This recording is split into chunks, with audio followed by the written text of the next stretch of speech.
All right, good afternoon, everybody. Uneducated Economist here. So in today's video, we are going to further discuss what it is that's taken place with the idea of the BRICS nations getting out of the dollar, the de-dollarization, the failure of the dollar, or the abandoning of the dollar as a world reserve currency, and what that can mean for the United States, what it can mean for us as individuals trying to figure out what it is that we need to do in order to position ourselves for such an event. Now, many people have taken this, internalized it as a failure of the dollar, like the BRICS nations getting out of the dollar, and the dollar will fail because without the demand for dollars coming from the BRICS nations to do the transactions amongst each other, the dollar will lose that reserve currency status, and we will find ourselves falling into pain and misery, as there is no real value of the dollar except for confidence that it's going to work and people demanding it to pay off their debts. Now, when we think about the BRICS nations taking over, or at least abandoning the dollar to use their own reserve currencies or their own sovereign currencies in a reserve currency type situation, so essentially doing transactions amongst each other, these BRICS nations, and doing those transactions outside of the United States dollar. Now, there's nothing to stop them from doing that, like, to prevent them from using their own currency.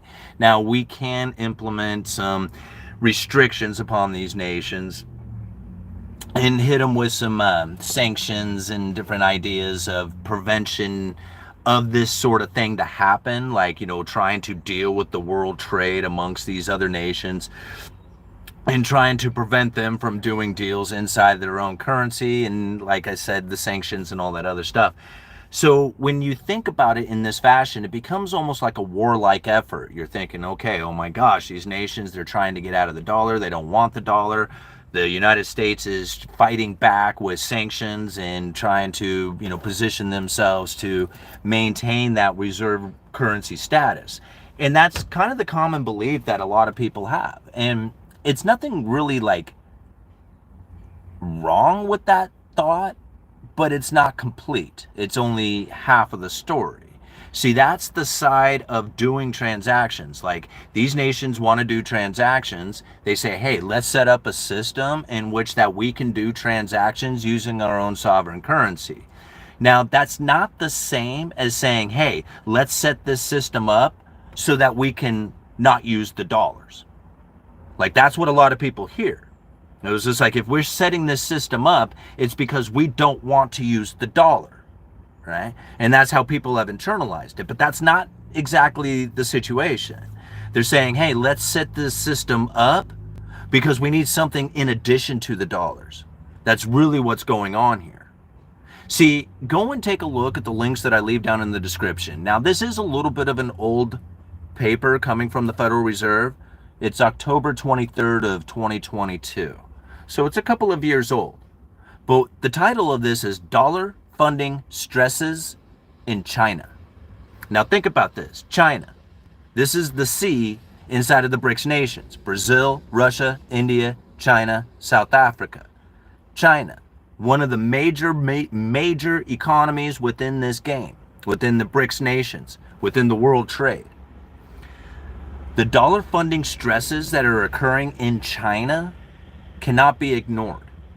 They have to be not only witnessed, viewed, but also understood that this is not going to allow them to abandon the dollar. Right? Says here, the need for U.S. dollar funding during the financial stresses in the mid-March of 2020 as the COVID pandemic news shocked markets was evident in a number of countries. Notably, however, China's dollar liquidity needs received little attention. Think about that for just a minute. Now, nobody really understood or knows that the amount of dollar demand that's coming out of China, this is China needing dollars to fulfill their obligations for debt that they had written in dollars. Goes on. Right? Given China's significant economic and financial linkages to the United States and the rest of the world, Financial instability there could have implications for the global economy. Hence, it is useful to develop a deeper understanding of the dollar liquidity needs of China's banks and non-financial corporations, and to probe whether existing avenues of dollar funding for banks and other firms in China are sufficient in times of stress. This is our objective. So back in 2022, October of 2022, the Federal Reserve, and I'm sure in addition to the other central banks around the world, were trying to figure out what it is that they could do in order to deal with dollar funding stresses that were occurring within China, liquidity issues. Right? All of a sudden, you have a bunch of people who are pulling back on economic activity like they did during COVID, and there's not enough dollars in the system to facilitate the demand that is needed to pay off the debts that are due in dollars. That's the problem. Right? See, people think about it and they're like, well, they'll just, say, screw it, I'm not paying you back in dollars. I'll just pay you back in some other currency. That doesn't work. How about this? Your retirement. Just consider your retirement. It's due in dollars, and all of a sudden, you're just going to be told, I'm sorry, you're just going to accept Chinese yuan or Indian rupees. Right? All of a sudden, you're just gonna accept this, and you're not gonna argue.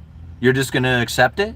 Like, oh well, I don't have any other choice because they decided they're not going to pay me in dollars. I mean, that's what people argue. They say, well, if China is due in dollars, if they have debts that are due in dollars, why don't they just pay them back in their own currency and just say, never mind the dollars? Because the people who are owed back that money don't want to be paid in anything else other than dollars. The reason why they don't want to be paid back in anything other than dollars is because they have debts that are due in dollars. Everybody has to be paid back in dollars in order to facilitate the loans that they have out. They have to pay those loans. Those loans are due in dollars. This is the problem that we now face across the globe. And all these BRICS nations who are getting together to do transactions inside of their own sovereign currencies are doing it because simply there's not enough dollars out there to facilitate all the trade. That's where the dollar liquidity crisis comes in. There's not enough dollars to fill all the demand. It's because the dollar funding stresses that occur from dollar demand that has been issued from dollar denominated debt that comes from nations, corporations, people who have nothing to do with the United States. This is the problem that most people have no understanding of. Jeff Snyder and Brent Johnson talk about this constantly. Right? Warning signs evidence dollar funding stresses in March of 2020. Dollar funding stresses abroad are instantly observable through cross-currency bias, the CCB, between the dollar and foreign currencies. For a given currency, the basis is difference between the interest rates for borrowing dollars directly and the interest rates for borrowing dollars synthetically by combining a foreign currency borrowing with foreign exchanges derivatives. See, they go on to talk about the problems that they were facing with this when the dollar becomes unavailable.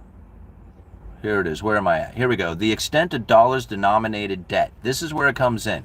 Heavy global reliance on dollar denominated debt has been a phenomenon for some time. Non-US banks, right? Doesn't have anything to do with the United States. This is foreign banks, foreign people, right? Non-US banks commonly issue short-term dollar liabilities and did so even before the run-up to the great financial crisis. Many non-financial firms in foreign countries also finance some of their activities in dollars.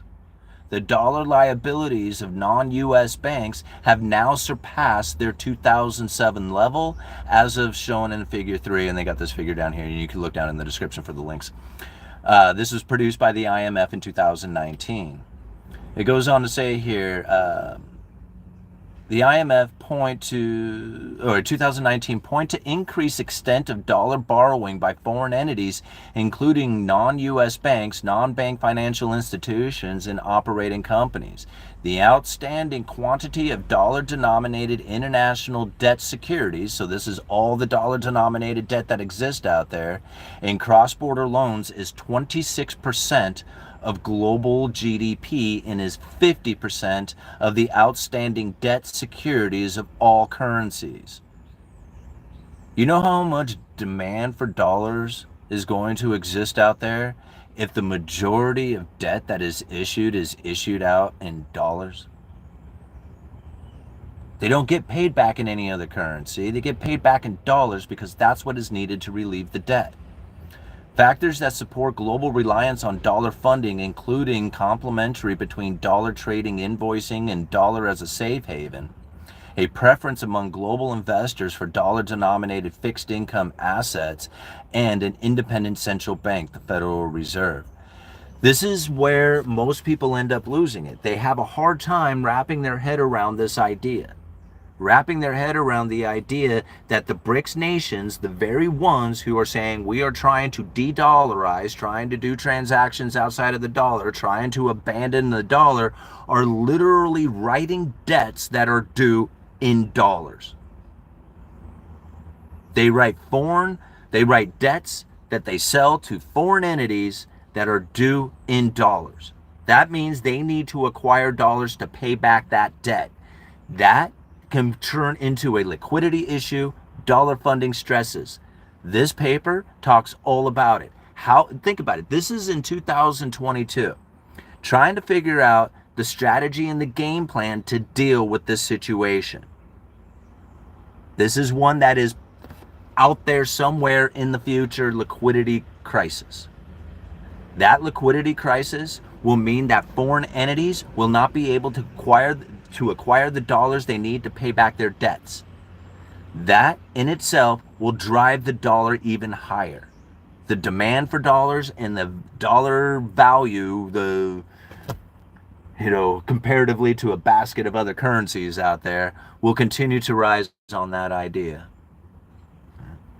It is such a far off concept for most people to understand because it is beaten into them. It is ingrained into them. It is like almost convincing the people, like there is like this convincing of the people that the dollar failure is like imminent. It's like right around the corner. It is about ready to fail. These nations are about ready to get out of it. All this talk. And every single time I hear one of those things, I have to think to myself, that is exactly what it is that the powers that be need. They need people to figure out another way to do transactions that are outside of the dollar. That's literally that is going to benefit the Federal Reserve. Many people don't even realize that. They think that the Federal Reserve wants to print up all this money and just push out all these liabilities out there all over the world and destroy the entire system. That's what a lot of people have internalized. That is so far from the truth and so difficult to use that sort of idea to strategize what it is that you need to do to position yourself with. That is so far from correct. The Federal Reserve is desperate to try and figure out a way to provide the dollars to the world. Like they have a problem trying to figure out what it is that they can do to print at a pace that is fast enough to cover all the dollar-denominated debt that exists in the world. That's the problem. The Federal Reserve trying to figure out how it is that they can print at a pace that is fast enough to cover all the demand for dollars that has been created outside of the United States. If you don't believe me, this is something that Ben Bernanke actually brought up back in 2002. You know that? Back in 2002, Ben Bernanke had let me see if I can bring it up here. Let me see if I can find it.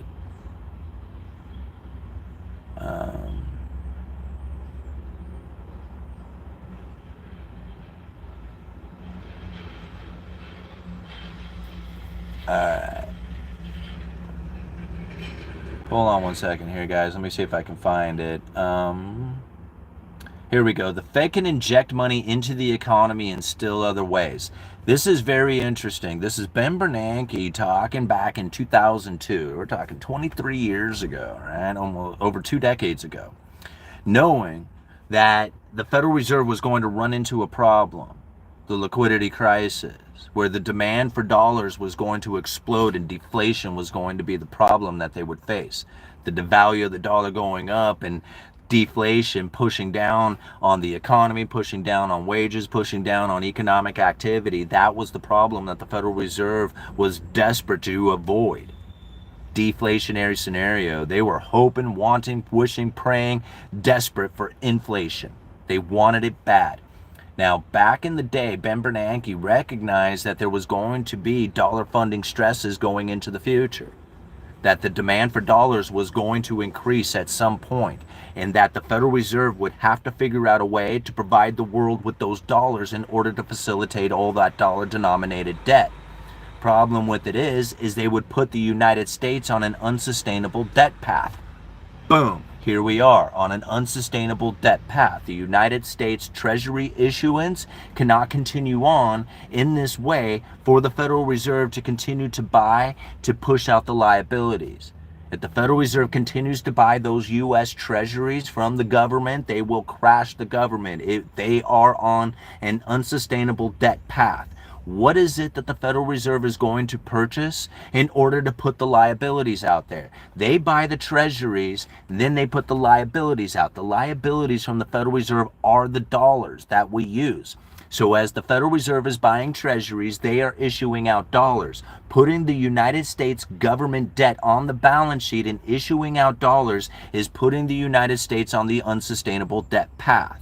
They need to figure out, the Federal Reserve needs to figure out what they can buy to put the liabilities out there in circulation, because continuously buying those U.S. treasuries will crash the government. It will crash the economy. It will crash everything. They know this from 20 plus years ago. He has a plan. Listen to this. The Fed can inject money into the economy in still other ways. This is Ben Bernanke saying this. For example, the Fed has the authority, already has the authority to buy foreign government debt. Instead of buying U.S. treasuries, they can go over and buy the debt of one of the Euro nations. They could go buy the debt of any nation they want. They have the authority to buy foreign government debt. So here the United States is on an unsustainable debt path, issuing out all these U.S. treasuries. The Federal Reserve buys those U.S. treasuries, puts them on their balance sheet, issues out liabilities, and they say, hey, here's the liabilities that you need, those dollars, in order to cover all the dollar-denominated debt that exists out there that doesn't have anything to do with the Federal Reserve, doesn't have anything to do with the bank, doesn't have anything to do with the government. It has everything to do with foreign entities writing dollar-denominated debt, creating the demand for dollars, and the Federal Reserve trying to provide a way to put those dollars into circulation so that they can be chasing those debts down and paying them off. Like, I don't know how else to explain it as simply as that. That's ultimately what is happening. So if the Federal Reserve can buy the debt of a foreign nation and put it on the balance sheet and issue out liabilities, they are not sending the United States on an unsustainable debt path. They could very well put somebody else on an unsustainable debt path. We don't know. As far as I know, they've never gone down this road. In fact, he addresses that. He says potentially this class of asset offers a huge scope for the Fed operations, as the quantity of foreign asset eligible for purchase is several times the stock of U.S. government debt. So he was saying right there, if the Federal Reserve needs something to buy and they're sending the United States on an unsustainable debt path, well, they could buy the debt of a foreign nation. And they have the legal authority to already do it. He says, because the economy is a complex and interconnected system, Fed purchases of the liabilities of a foreign government have the potential to affect a number of financial markets, including the market for foreign exchange. In the United States, the Department of Treasury, not the Fed, the Federal Reserve, is the lead agency for making international economic policy, including policy toward the dollar. And the Secretary of the Treasury has expressed the view that determination of the value of the dollar should be left to the free market forces. So ultimately, what he is saying is that they have issues within this idea, within itself, that it's really not their job to interject themselves into this foreign exchange, because ultimately they would be manipulating that market. And what he is saying is that is typically left up to the free market forces, right? So he says, you know.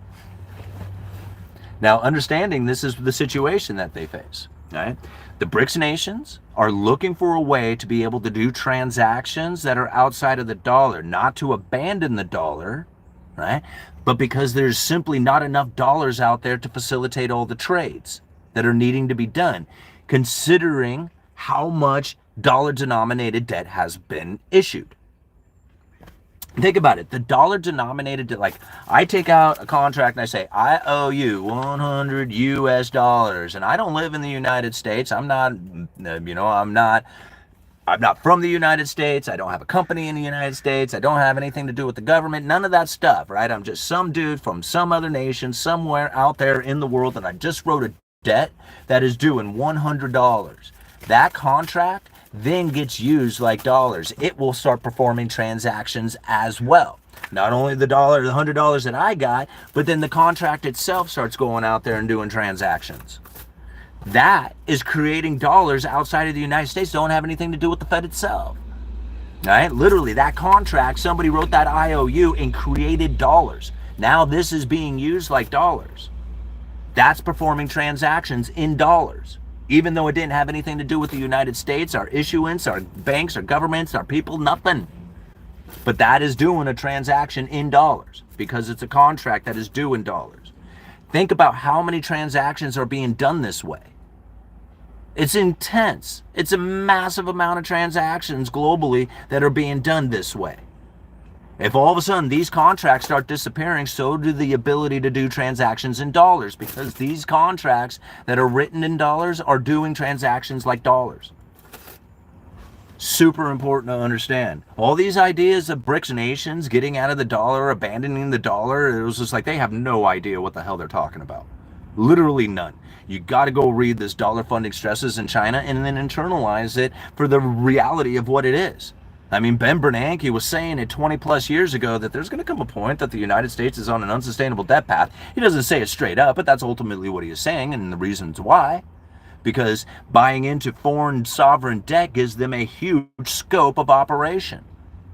There's so much more. The potential, what did he call it? The potential, let's see, potentially this class of asset offers a huge scope for the Fed operations, as the quantity of foreign assets eligible for purchase by the Fed is several times the stock of the United States debt.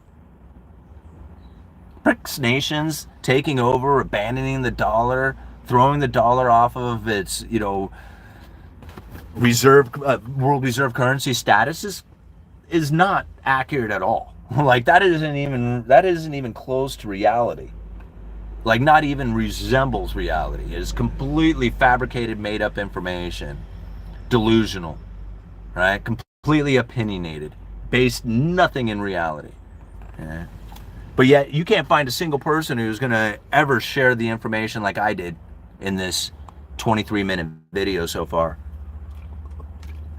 Nobody does the research. Like, you know how hard, it wasn't that hard to find dollar funding stresses in China, this document.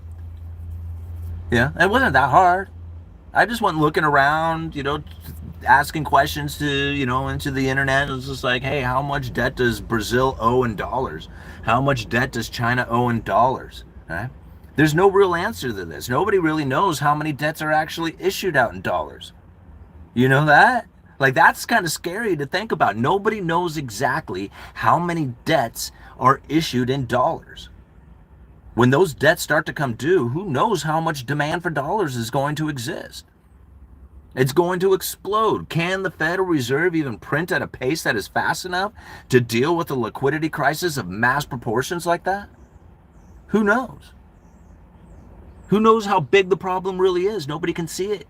Nobody can see straight out, like, this is how much there is in existence. Nobody knows. When the problem starts to manifest itself, they'll realize how big the problem is. But they won't know how big it is today until it actually starts to happen, because nobody knows how many dollar-denominated debts exist. That's what's scary.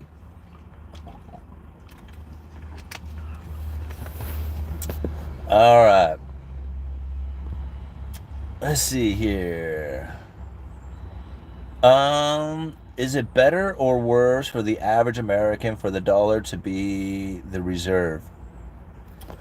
It's better.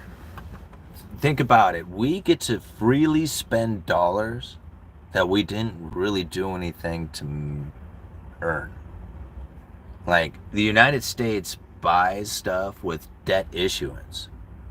See, there was a time, think about it, the United States used to produce stuff, send that stuff out there to the world, and the world sent us their money, right? They sent us their gold.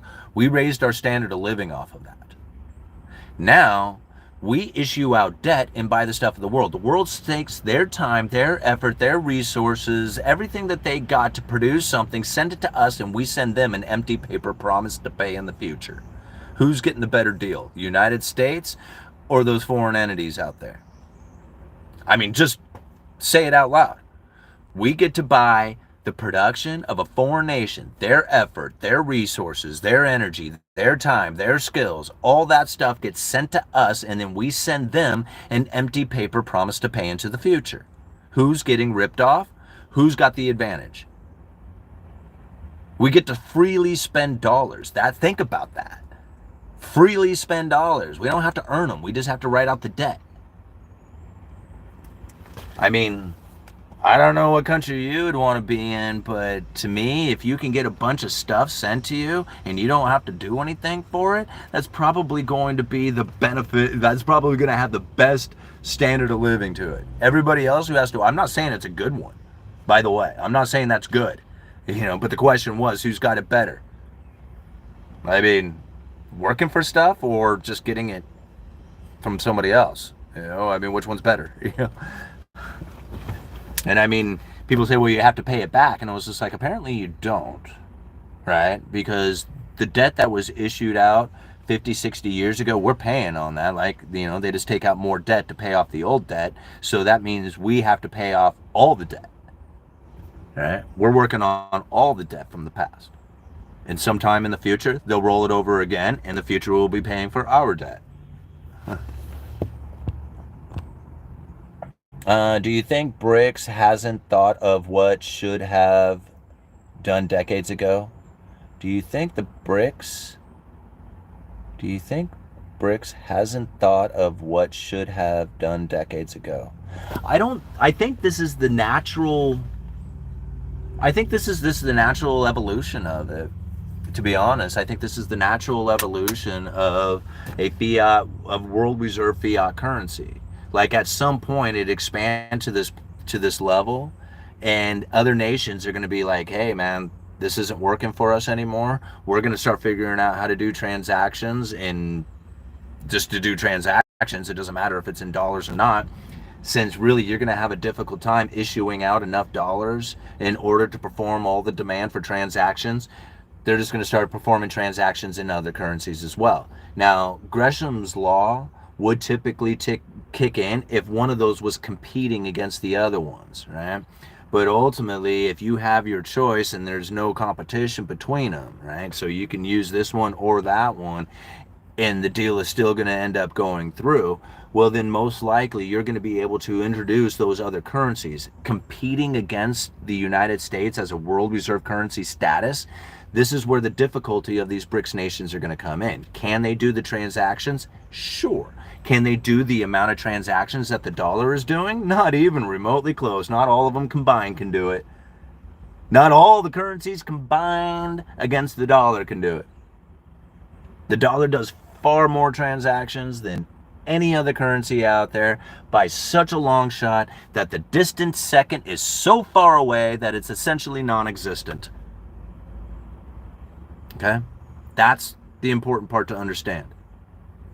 The amount of transactions that these other foreign currencies would have to be able to perform to beat the dollar is unreal. It's unrealistic. These nations do not want to provide the world with a safe and liquid asset to back up their currency like the United States has done. They would have to go into so much debt issuance to provide the world with a safe and liquid asset to compete against the United States Treasury. None of these BRICS nations want to go into that kind of debt.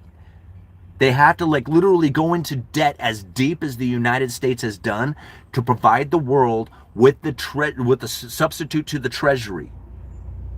Right? The treasuries are the safe and liquid asset of the entire world. Think about it. Like there was a time when gold was the safe and liquid asset. It's not gold. Gold can do it. It's not gold. It's US treasuries. Treasuries is what's doing it. And if you want to knock the treasury off of that status, then you have to go into debt deep enough to provide the world with a substitute. That means enough of those instruments of debt, those treasuries, it would have to be enough of them to compete against the United States. None of those nations want to do that. No nation in the world wants to go into debt as deep as the United States has. They all want to be producers. They all want to be producer savers. The BRICS nations want to be producer savers. That means you produce stuff, send the stuff out there to the world, and the world sends you their money. The United States doesn't do that. We issue out debt, send that debt issuance out there to the world, and the world sends us their stuff. None of the BRICS nations don't want to be in that position. They want to be producer savers. That's important to understand. So in order to provide the world with a safe and liquid asset like the US treasuries, they can't be the producer savers. They have to be the debt issuers. Now, think about this for just a minute. Are you going to trust these BRICS nations? Like the U.S. treasuries? Like I know a lot of people who have their entire retirement put into U.S. treasuries. Take all your U.S. treasuries, dump them out there, and go and pick up the foreign debt of Brazil, in India, in China, and put that into your retirement and let those guys pay you back. Are you going to feel confident with those nations, or are you going to feel confident with the U.S. treasuries, the safe and liquid asset of the entire globe? Right? It's all about the confidence that you carry. These nations don't want to do what the United States is doing. All right? They all might want that reserve currency status for the ability to freely trade and freely buy, but they're not in a position to do that. And not only do they not want to do that, they want to be the producer saver, because that's what builds a strong economy. All this stuff that I read about the BRICS nations is fear-mongering, and it's absolutely ridiculous. It makes absolutely no sense to understanding where it is that the dollar funding stresses truly lie. Okay?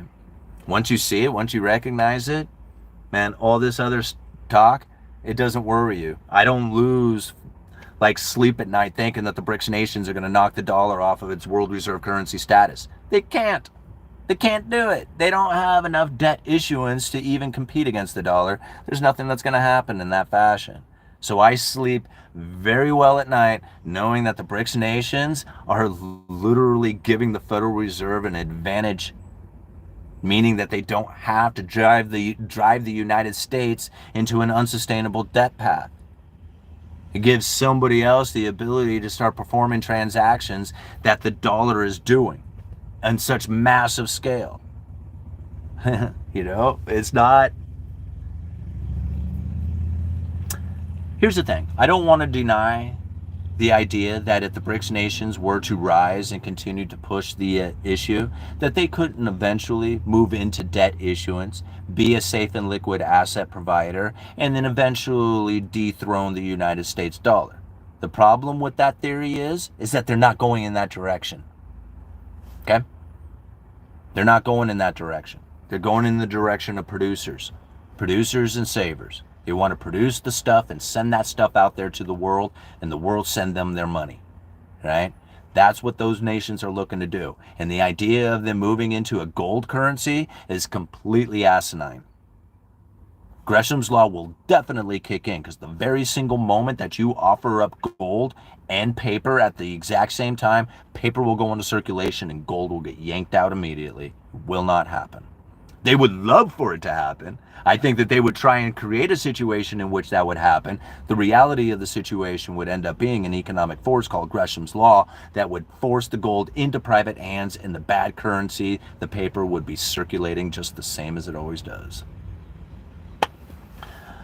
Oh, fun, guys. Okay, I'm going to read a couple of comments and then I got to go. What time is it? All right, 12:23 in the afternoon. BRICS won't destroy the dollar in the world. That's just like you, Simon, always shitting on my doom hopes and dreams. Well, I'm sorry about it. All right. All your points have been vindicated in the last year or two. As much as everyone loves to root against the U.S., NATO, their success against the BRICS is undeniable. Absolutely, it is. I mean, well, once you see this, once you see the dollar funding stresses, like I said, I left a link down in the description. Really, you only have to read the first few pages of it. You don't have to read the whole report. I mean, the whole report is pretty good, but you'll get it out of just the first few pages of it. And you're going to see that there is not only China that is in the same situation. Many nations all over, like, think about it. The dollar funding stresses that China created using the Belt and Road Initiative. That's something that, in fact, that is addressed inside of this, inside of this working paper.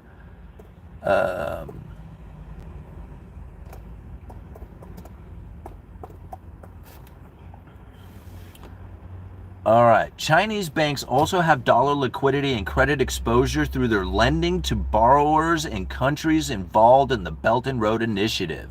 Right? Here's something. Estimates that around 75% of the Belt and Road Initiative loans are denominated in US dollars and are provided by China's development bank and their four largest commercial banks, which are predominantly state-owned. You see this? Like the Belt and Road Initiative, they lent all that money out in dollars. All these nations around the world, they owe China in dollars. When the dollar funding stresses start to move up, if there is not enough of dollars out there, the liquidity issue starts to take place. All these countries fail to pay back China. Who defaults on those loans? Those people default to China. China used the dollar and the ability of a strong dollar to literally shove these people into a defaulting situation that would benefit that of China, using the dollar the entire time. Do you see what happened there? Here they are telling these nations, so it's like, hey, we're going to do this Belt and Road Initiative. We're going to help you with ports. We're going to help you with mining operations. We're going to help you with power plants. We're going to help you with all this stuff, all these energies and all this infrastructure stuff. We're going to lend you the money to do this. This is China telling these other nations that they're going to do it. They lend those nations dollars. Here's US dollars for your infrastructure, for your mining operations, for your highways. Here's the dollars that you need in order to do that. Now this nation, owes China dollars. Not yuan, not rubles, not anything. They owe them dollars, right? Dollar funding stresses start to kick up like they did in COVID. These nations have a hard time paying China back. China owns them. They used the dollar against them. A dollar strengthening that literally destroyed these other nations had nothing to do with the United States, but it benefited China, right? And that's written in this right here. It's, the Belt and Road Initiative talks about it. 75% of the BRI loans are denominated in U.S. dollars and are provided by China's development banks and four largest commercial banks, which are predominantly state-owned. Right? How many people know that? Very few. Very few people even thought about the BRICS, the Belt and Road Initiative being completely funded or 75% funded in dollars from China, not the United States.